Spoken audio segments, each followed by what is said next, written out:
Assalamualaikum warahmatullahi wabarakatuh. Alhamdulillah.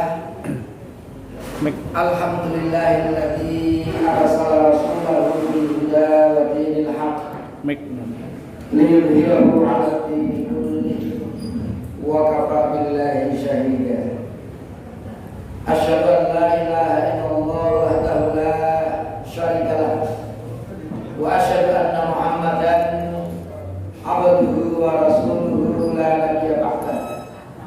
Allahumma shalli ala Muhammad wa ala alihi wa ashabihi ajma'in, amma ba'd. Bapak-bapak, ibu-ibu, hadirin hadirat sekalian yang berbahagia.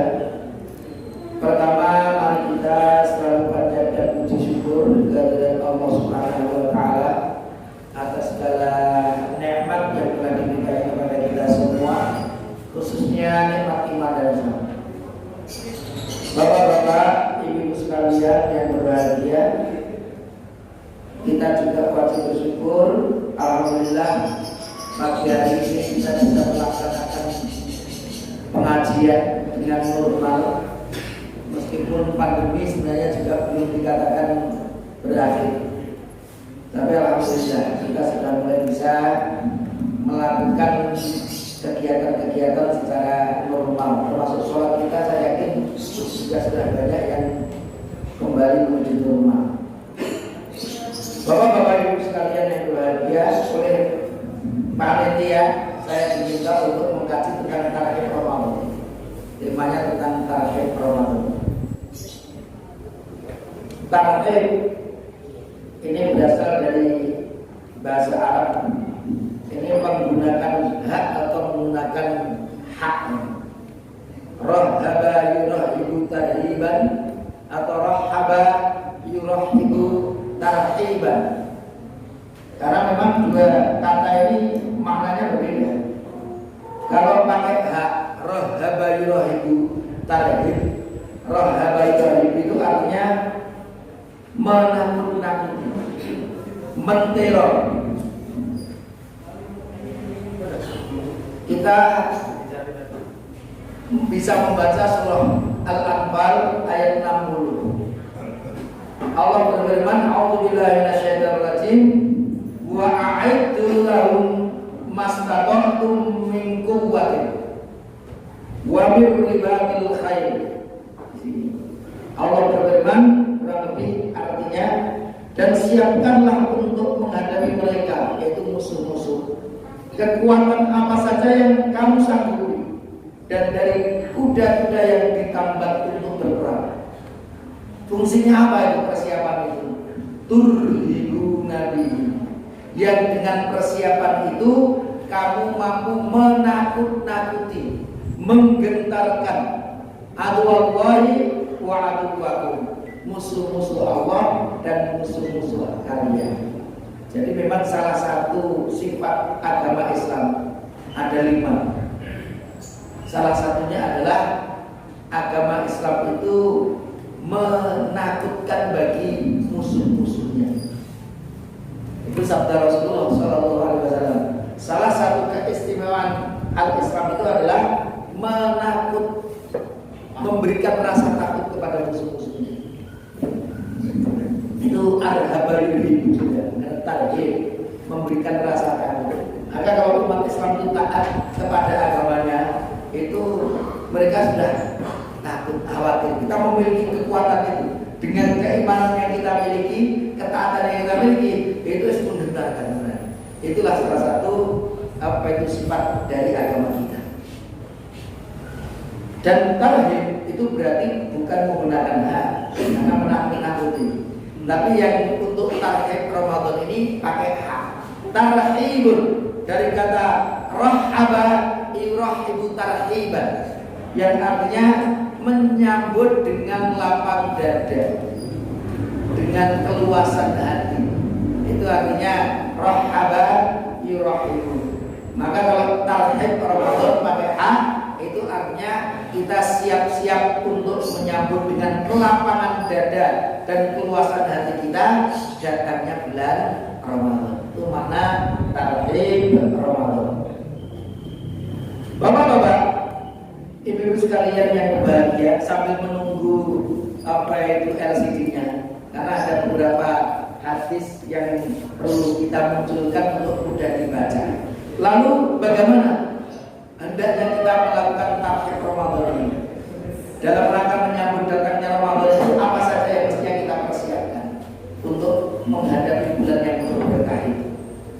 Bapak-bapak, ibu sekalian yang berbahagia, ada beberapa langkah yang mestinya kita lakukan, bapak-bapak, ibu, menjelang datangnya Ramadan ini.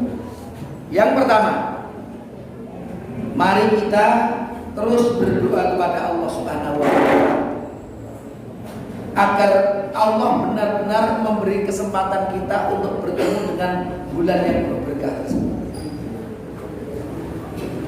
Sekarang kita akan tinggal menunggu sepekan 2 pekan, menunggu hari. Tapi yang namanya umur hanya Allah yang tahu. Maka kita benar-benar harus berdoa mulai sekarang ini. Mudah-mudahan benar-benar kita diberi oleh Allah kesempatan untuk bertemu dengan bulan tersebut. Karena hari-hari ini pasti ada 1 hari, 2 hari, 3 hari, pekan depan itu ada saja yang dipanggil oleh Allah Subhanahu wa Ta'ala. Maka doa kita, ya Allah, mudah-mudahan kami masih dipertemukan lagi dengan bulan yang penuh berkah tersebut. Rasulullah itu, bapak-bapak, ibu-ibu, kalau jelang Ramadan itu beliau berdoa, Allahumma ya Allah, ahlilhu alaina, dengan datangnya hilal ini, maksudnya hilal Ramadan, ahlilhu alaina bil yumni, mudah-mudahan Engkau memberi kami kenyamanan, rasa aman. Ini doa pertama. Ya Allah, beri kami rasa aman. Karena bapak-bapak, ibu-ibu, kalau umpamanya kita melewati bulan Ramadan, menghadapi bulan Ramadan itu seperti di Ukraina. Setiap jam itu ada bom-bom yang meledak. Itu rajinnya. Poso ya rajinnya, mau tarawih ya enggak jenah. Tapi ketika nyaman, mungkin seperti keadaan kita saat ini, itu akan menjadikan ibadah kita dari bulan Ramadan semakin maksimal. Ini doa yang pertama. Bil yumni, berilah kami rasa aman, rasa nyaman di bulan itu. Wal iman, dan berilah kami iman yang kuat. Karena ibadah puasa itu tidak bisa dilakukan kecuali hanya orang yang beriman. Karena CCTV-nya ya langsung Allah Subhanahu wa Ta'ala. Jadi kalau kita tidak beriman itu masuk ke kamar, gelegek-gelegek, keluar kamar, aku kok melamun bagi-bagi, rakyat saya ngerti. Itu karena poso orang poso itu nggak ada yang tahu. Orang poso atau tidak tahu, tidak. Yang tahu hanya kita dan Allah. Maka ini butuh iman. Wassalamati, doa yang ketiga, dan keselamatan, artinya keadaannya sehat walafiat. Ya Allah, nanti tidak hanya bertemu Ramadan, tapi di bulan Ramadan itu dalam keadaan sehat. Karena bapak-bapak, ibu-ibu, banyak nanti dari kita itu, saudara-saudara kita, benar dia bertemu dengan bulan Ramadan, tapi ternyata di UGD atau di rumah sakit, sehingga ya tidak maksimal kita bisa melaksanakan ibadah di bulan yang penuh berkah itu. Maka doa kita, ya mudah-mudahan sehat, bisa taraweh, bisa puasa dan macam-macam. Ini yang kita doakan. Wal Islam, dan tentunya kita dalam kondisi tetap menjadi seorang muslim. Karena sekarang ini banyak orang yang murtad. Kemarin bahkan salah satu murtadin itu yang jadi pendeta minta 300 ayat untuk dihapus. Saya Ibrahim, namanya masih bagus namanya, tapi ternyata luar biasa yang dilakukan bertolak belakang dengan Nabi Ibrahim alaihissalam yang ahli, bapaknya tauhid kita.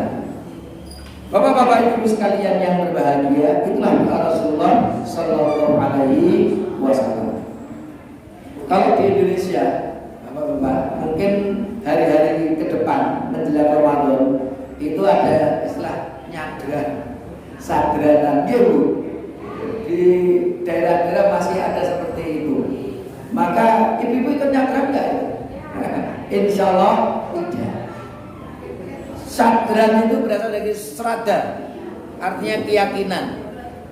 Sadran artinya ruwah Sya'ban.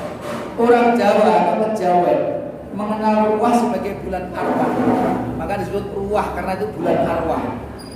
Bulan di mana saat itu mengingat arwah para leluhur. Makanya biasanya kalau apa itu nyadran gitu, karena itu di bulan ruwah itu dari kata arwah, nanti apa itu mengingat arwah para leluhur. Mereka melakukan ritual-ritual untuk menghormati para arwah leluhur.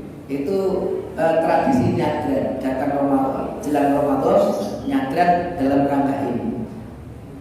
Nyadran secara istilah kita lihat tradisi pembersihan makam oleh masyarakat Jawa umumnya di pedesaan. Biasanya dimulai dari pembersihan makam, tabur bunga, dan punyanya berupa kenduri selamatan di makam tersebut. Itu nyadran itu contohnya. Ada yang mungkin dulu pernah melakukannya, tapi setelah paham, insya Allah sudah tidak melakukan lagi. Bagaimana Islam dengan ziarah kubur, bapak-bapak ibu sekalian? Sebenarnya tidak ada larangan ziarah kubur, itu kapan saja boleh. Hari ini kita mau ziarah kubur, mendoakan orang tua kita, mendoakan saudara kita, itu ada perintah di dalam agama. Rasul pernah memang melarang. Inni kuntu nahitukum an salatin. Dulu aku melarang kalian dari 3 perkara. Yang pertama an ziaratil kubur. Dari ziarah kubur fasuruha. Maka kalau sekarang silakan. Wal yazidkum ziyaratu khairan. Mudah-mudahan ziarah itu menambah kalian kebaikan. Apa? Untuk mendoakan saudaranya dan untuk mengingat kematian, bahwa kita semuanya itu camat, calon mati. Sehingga kalau kita ke kuburan itu nanti kita juga akan seperti kalian. Begitu kita ingat mati, maka kita akan menuju kepada ketaatan kepada Allah Subhanahu wa taala. Maka Rasul juga berkata, zurul kubur. Ziarahlah kalian ke kubur, fa inna tudzakirukumul akhirah, karena itu mengingatkan kalian akan akhirat. Sementara mungkin ada sebagian yang mengatakan Muhammadiyah itu anti ziarah kubur. Tidak, Muhammadiyah itu tidak anti ziarah kubur, tapi merenahki. Ziarah kubur itu tidak untuk meminta sesuatu, tapi untuk mendoakan saudara kita yang sudah meninggal. Dan mendoakan sebenarnya tidak harus di kuburan, di tempat-tempat yang mustajab dan waktu-waktu mustajab, seperti di masjid itu tempatnya mustajab. Disitulah tempat kita sangat baik untuk mendoakan termasuk orang tua kita. Mestinya seperti itu. Masalahnya apa kok kita hendaknya tidak perlu melakukan? Karena satu, tidak ada tuntunan mau puasa harus ziarah. Karena bagi yang melakukannya kesannya nek ora diawali nganggo ngono kuwi, engko ya poso tidak sempurna. Poso kok ora diawali nganggo ngono kuwi. Lah ini kan artinya merusak, bahwa Rasul itu tidak pernah memulai dengan itu. Ramadan itu ya ketika kita berpuasa melaksanakan ibadah-ibadah dengan sempurna, tidak ada hubungannya dengan sebelumnya. Bahkan berkeyakinan bahwa dengannya maka memperoleh puasa dan tanpanya puasa tidak sempurna. Inilah yang membahayakan. Mengapa kita tidak perlu melakukannya? Karena Rasul juga tidak pernah mencontohkan setiap mau Ramadan, dulu tidak ada contoh dari Rasulullah. Maka kalau kita mau ziarah ya sebaiknya malah naik isora dekat-dekat Ramadan, tidak didarai podo sebenarnya. Kan gitu loh, tidak didarai podo meskipun kita jalan beda, tapi ya hindari saja supaya tidak dipadani. Bukan apalagi naik statusnya di Muhammadiyah bahwa dari kayak yonya gerak gitu. Ya ini Muhammadiyah, jangan. Maka kalau supaya tidak bertasabur, malah naik iso ya dekat-dekat Ramadan dari masjid saja, dari rumah saja. Yang kedua padusan, gitu loh. Padusan itu apa? Mandi dengan maksud mensucikan diri agar dapat menjalani Ramadan dalam kondisi suci raga dan pikiran. Itu keyakinannya yang padusan. Biasanya dilakukan oleh masyarakat secara berbondong-bondong di sebuah kumpul atau sumber mata air sekitar sepekan sebelum Ramadan. Bukan ada pikir atau jauh belum. Nanti kalau 3 hari 2 hari sepekan itu ya, itu televisi pun sudah menayangkan doa padusan yang gini. Masalahnya apa? Di dalam Islam adus kan lah apa loh. Tiap hari kita mandi bahkan 2 kali ya. Tapi masalahnya apa dengan padusan ini? Satu, sekali lagi tidak ada tuntunan. Rasul mengajarkan pokoknya naik Arab Ramadan kamu harus melakukan ritual ini, tidak. Biasanya juga padusan itu melanggar syariat. Lihat, pria wanita bukan mahram mandi satu tempat sehingga kelihatan auratnya kan gitu loh. Campur campur kan gitu loh, rame-rame. Ya kamu harus membersihkan hati ini. Ya ada orang bilang, wah ini kan untuk untuk mata imun mata katanya seperti itu.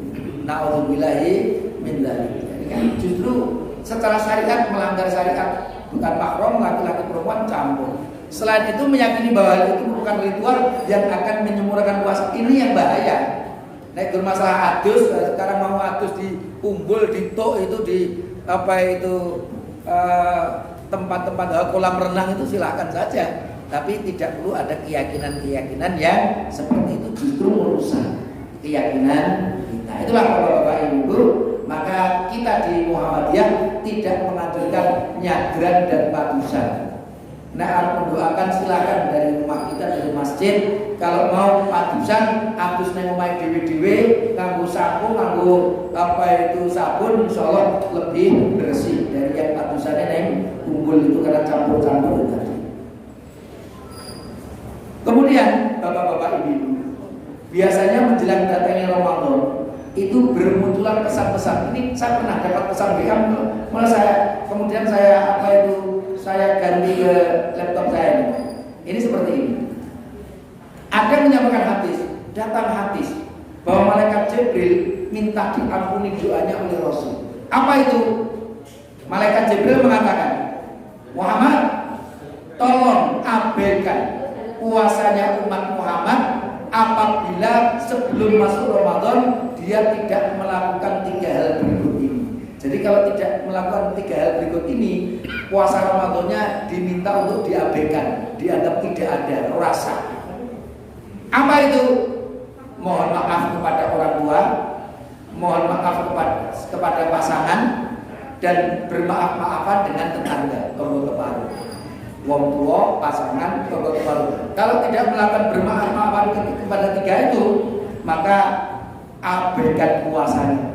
Ngeri sekali nih ancamannya, abaikan puasanya. Jadi puasa yang kita lakukan sebulan itu nggak ada pahalanya kalau tidak melakukan ini.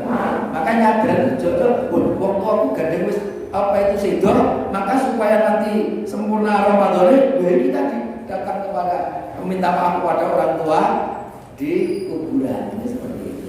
Itu mungkin memahami juga hadis seperti ini. Tapi ternyata hadis seperti itu tidak ada asalnya, tidak ada sumbernya. Kita cari di Bukhari, Muslim, Abu Dawud, At-Tirmidzi, An-Nasai, Ibnu Majah, Ad-Daruqutni, Ad-Darimi, Al-Baihaqi, enggak ada semuanya di dalam hadis-hadis yang mutabar, enggak ada riwayatnya. Tapi ada hadis yang mirip, mungkin hadisnya ini yang dimaksud. Nah, ini yang dimaksud sebenarnya ini. Ada hadis yang sangat mirip, ini justru yang benar. Di dalam kitab Al-Adab Al-Mufrad yang disusun oleh Imam Al-Bukhari dan lain-lain, itu bunyinya seperti ini. Dari Abu Hurairah, Abi Hurairah, bahwasanya Rasulullah Sallallahu Alaihi Wasallam raqal mimbar, beliau naik ke atas mimbar. Suatu saat Rasul naik ke atas mimbar. Faqala, kemudian di atas mimbar itu Rasulullah mengucapkan amin 3 kali. Amin, amin, amin. Maka ketika Rasul itu mengucapkan amin 3 kali, qila lahu, dikatakan atau ditanyakan kepada beliau, ya Rasulullah, ma kunta tasna'u hadza, mengapa engkau melakukan ini? Kok sampai mengucapkan amin 3 kali? Mengapa wahai Rasul? Faqala, maka Rasul menjawab, qala li Jibril, karena Jibril datang kepadaku mengucapkan kepadaku. Jadi Rasul di atas mimbar, Jibril datang mengucapkan 3 perkara, Rasul mengaminkan. Apa itu 3 yang diucapkan oleh malaikat Jibril? Beliau mengatakan, rahima anfu abdin, celakalah seorang hamba Allah, adraka abawai, yang dia itu bertemu 2 orang tuanya, kedua orang tuanya, au ahadahuma, atau hanya salah satu saja dari keduanya, lam yudkhilhul jannah, tapi dengan itu tidak menjadikannya masuk surga. Sempat bertemu dengan orang tua, apalagi dua-duanya, tapi tidak menjadikan masuk surga. Itu orang yang celaka, hamba Allah yang celaka. Ini artinya apa? Manusia yang durhaka kepada orang tua. tua ini kok enggak menjadikan. Kalau kita berbakti kepada orang tua, pahalanya luar biasa. Bahkan dalam ayat itu setelah kita itu bertauhid, mengharamkan syirik, Allah ta'budu illallah wa la tusyriku bihi syai'an wa bil walidaini ihsana. Dan dengan orang tua kamu harus berbuat baik, berbakti. Ini berbakti pada orang tua itu pahalanya luar biasa besarnya. Maka kalau ada anak, ada orang tua, ketemu orang tua, kok sampai ketemu orang tua kok tidak menjadikan masuk surga, itu benar-benar manusia yang celaka, manusia yang durhaka kepada orang tua itu pasti. Kemarin di televisi kadang-kadang kita juga lihat itu seorang anak memejahi jokat ibunya, kan gitu. Saya itu terus jodoh, masya Allah, kok orang mikir lah. Bahkan kira-kira kalau harta kita mau diminta orang tua kita, itu mestinya kita berikan kepada orang tua, tapi nggak ada orang tua jalur kartu paling untuk makan tuh, yang pokok-pokok saja. Orang tua itu sangat cinta kepada anaknya. Ini kok sampai ngotot itu tuh, saya yakin ini kalau sampai dia tidak mau bertobat kepada Allah, termasuk yang celaka nanti. Ketemu orang tua kok melarang hati di mana? Tidak menjadikan orang tua bahagia, tapi memberikan hatinya sakit. Kita nyakiti hati orang tua kita, ini celaka. Maka mari kita tidak hanya didikan Ramadan saja, setiap saat kita harus selalu berbakti kepada kedua orang tua. Kultu, maka Nabi Muhammad menyebut amin, saya aminkan.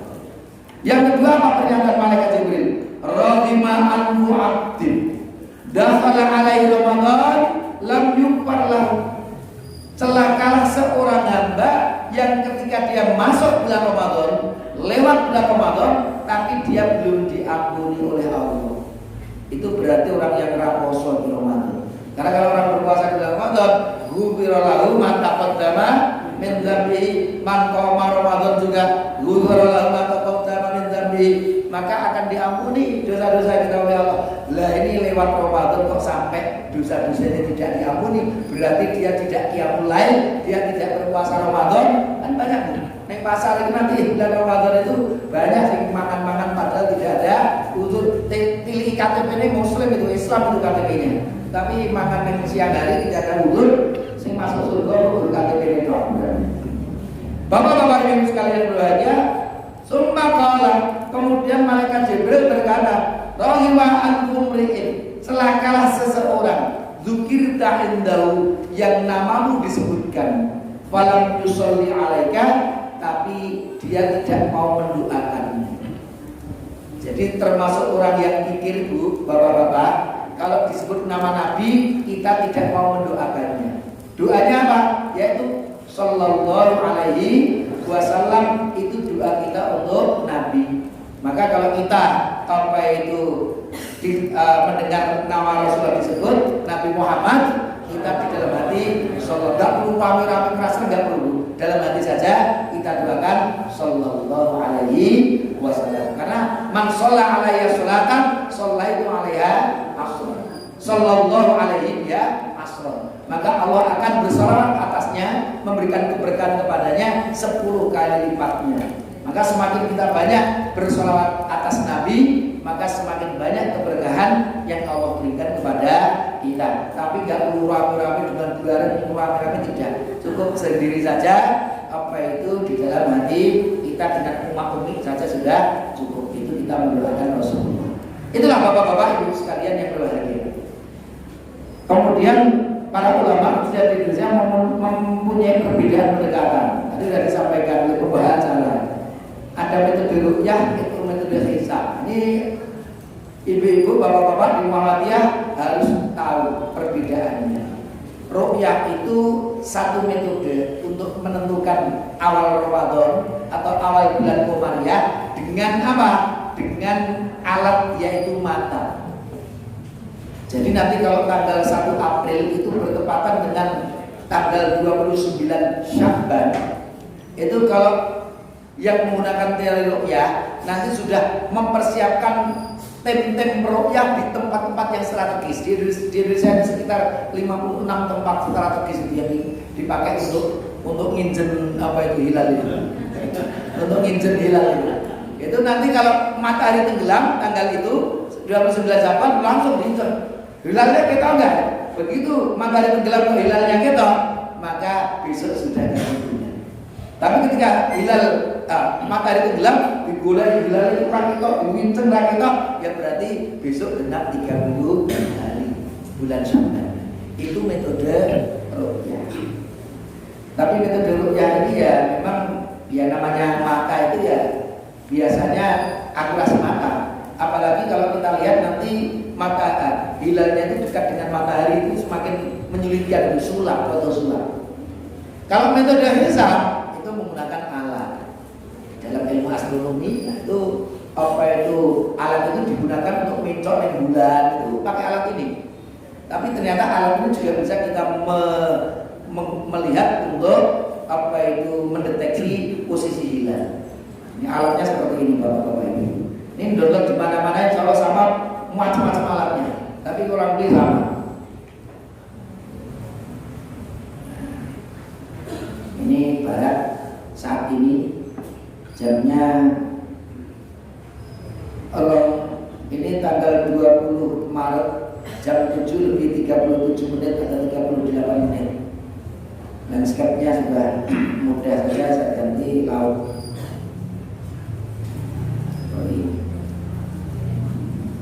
Saat ini B maksudnya barat.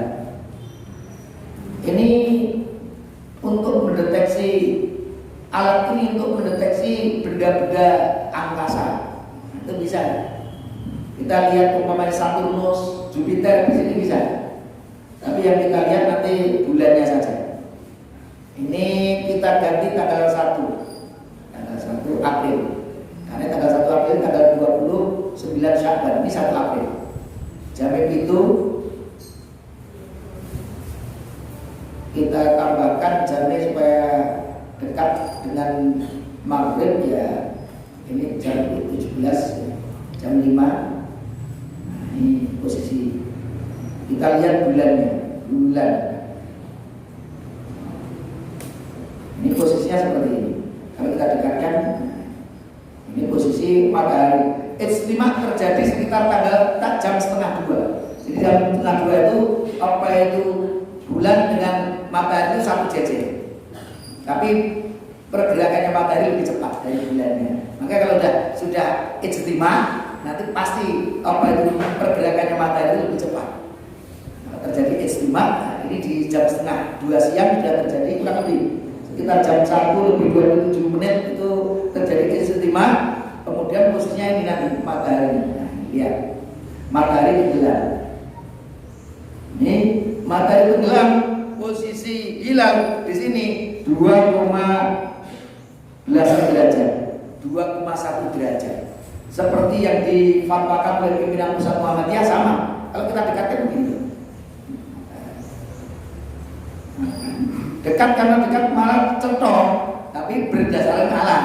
Tapi kalau nanti yang melihat hilal, nanti posisinya nggak begini, posisinya begini. Wah, ini kan beliau kosong. Padahal dekat dengan matahari kan sudah tenggelam. Matahari didekati kayak tahun, tapi kalau dilihat dari mata, karena posisi hilal itu dekat dengan matahari, sulit tersulap banget itu posisi hilal itu. Kalau hilal itu di sebelah sini atau sebelah sini, itu mudah sekali tampak. Tapi hilal kok ya dekat dengan matahari, jadi sulap banget. Kondisinya tertinggi. Jadi ya memang kemungkinan berbeda tetap ada. Karena posisi kedekatan hilal dengan matahari. Karena secara teori kalau posisi hilal di bawah 3 derajat itu memang sulit untuk ditangkap oleh teleskop. Maka kemungkinan berbeda ada. Jadi nanti tanggal 2 yang jelas PP Muhammadiyah sudah menginstruksikan sudah masuk tanggal 1 Ramadan. Sebenarnya tanggal 1 Ramadan itu bukan 2 April, 1 April, tapi maghrib. Karena perubahan kalender Hijriah itu bukan jam 00 tapi maghrib. Maka kita kan malam Sabtunya sudah tarawih. Mengapa? Sudah masuk Ramadan. Kita sudah tarawih. Kapan puasanya? Lah kalau puasa Ramadannya dimulai tanggal 2 April. Tapi Ramadan masuk itu 1 April tapi maghrib. Nah, itu sebenarnya seperti itu. Posone hanya Sabtu atau tanggal 2 April. Kalau saya cek sarannya nanti tidak penting menghabiskan waktu. Nanti aja juga. Baik, kembali ke itu kalau pimpinan pusat ini tadi yang saya visualisasikan tadi ini tadi. Sudah ini ijtima jam setengah 2 kurang lebih sedikit, posisinya 2,1 derajat. Jadi tepat sekali tadi. Alatnya itu pakai alat apa saja, yang alat seperti itu berbagai macam namanya, insya Allah hasilnya sama. Yang kedua, hendaknya kita bersyukur kepada Allah atas karunia Ramadan yang diberikan kepada kita.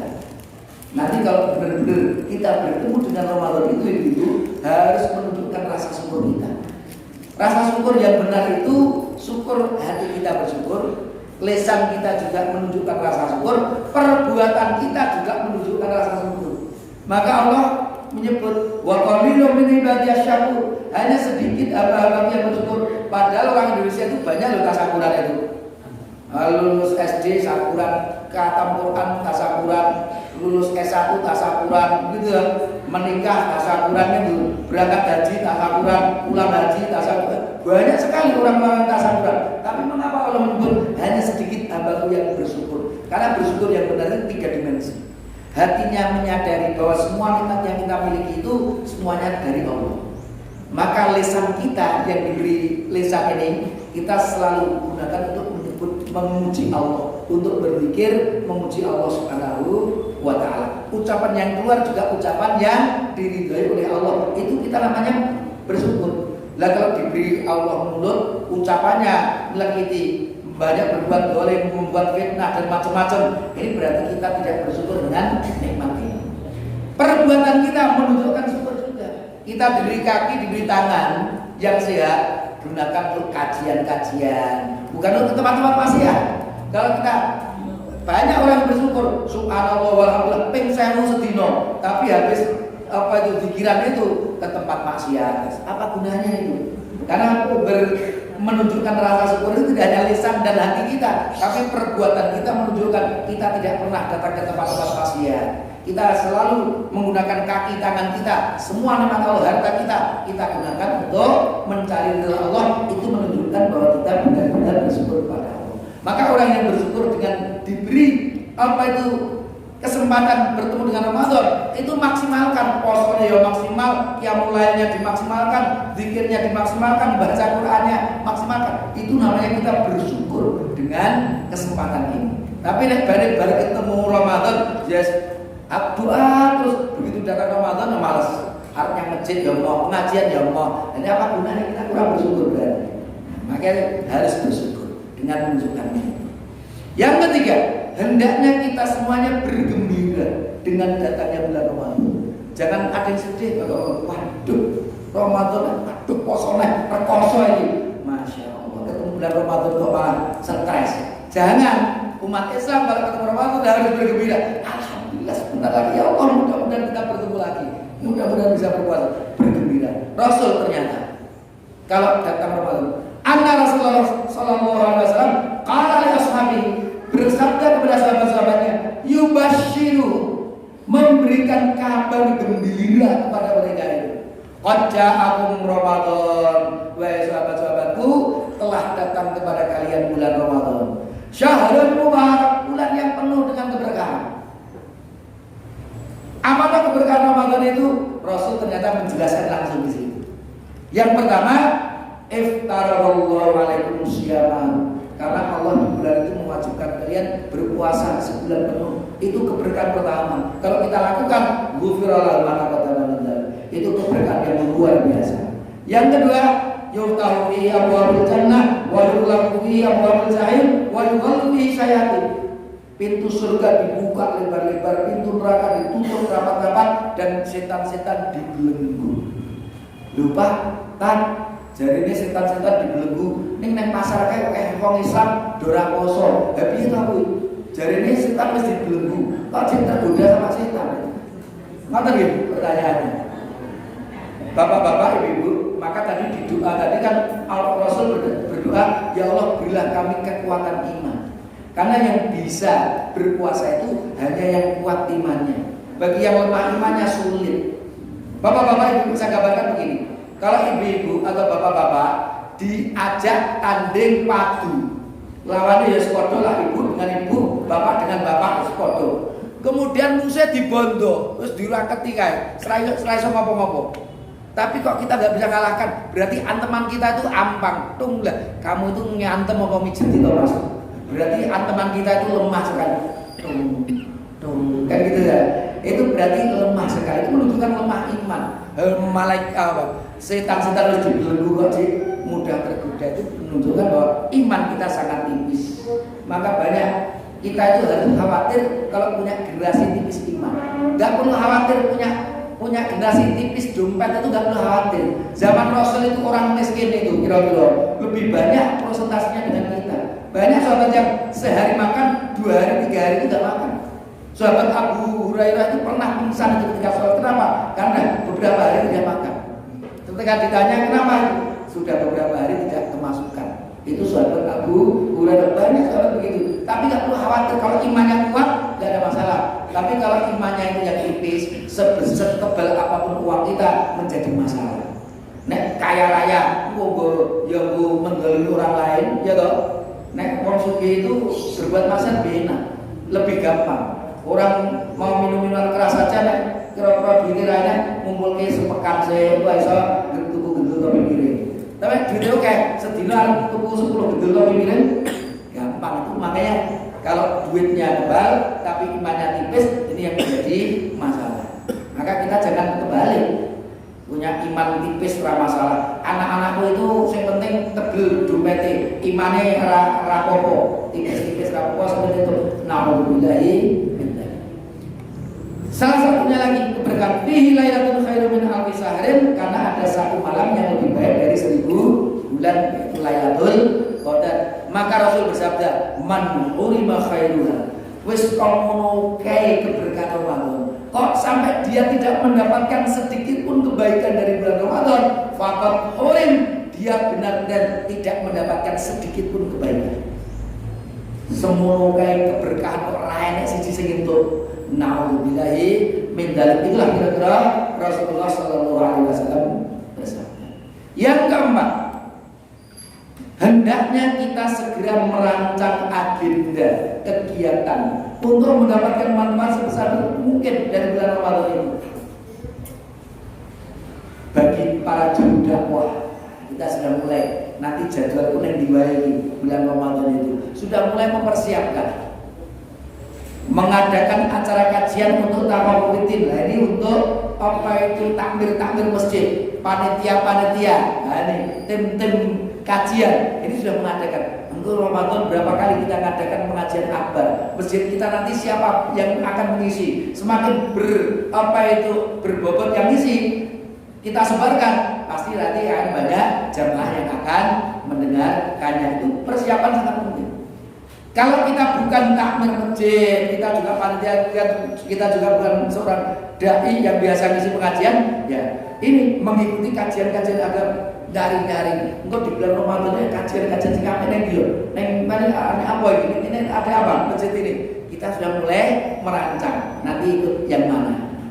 Menggalang dana ini juga para panitia, infak, sedekah, termasuk zakat fitri. Kalau sekarang sudah dibentuk panitianya, dirancang nanti mau apa yang mau dilakukan, saya yakin hasilnya akan maksimal daripada sehari 2 hari sebelum apa itu Syawal baru panitianya diserahkan itu nanti tidak maksimal. Maka sekali lagi ini bagian dari mempersiapkan. Seperti anak ini loh, anak-anak sekolah itu. Kalau dia mau ujian dari cukup jauh hari sudah mempersiapkan apa itu belajarnya, itu matengnya ngelotok nanti. Tapi kalau baru semalam itu SMS sistem kebut semalam itu mampu apal, begitu besok itu apa itu soal lali-lali ingat, lupa ingat. Itu kenapa? Ya baru persiapannya kurang matang berarti. Nah, inilah pentingnya persiapan yang matang. Yang kelima, hendaknya kita bertekad untuk mengisi waktu-waktu Ramadan dengan ketaatan. Nah, ini yang kita maksimalkan. Apa itu Bapak-bapak? Rasa syukur kita itu kita tunjukkan ini.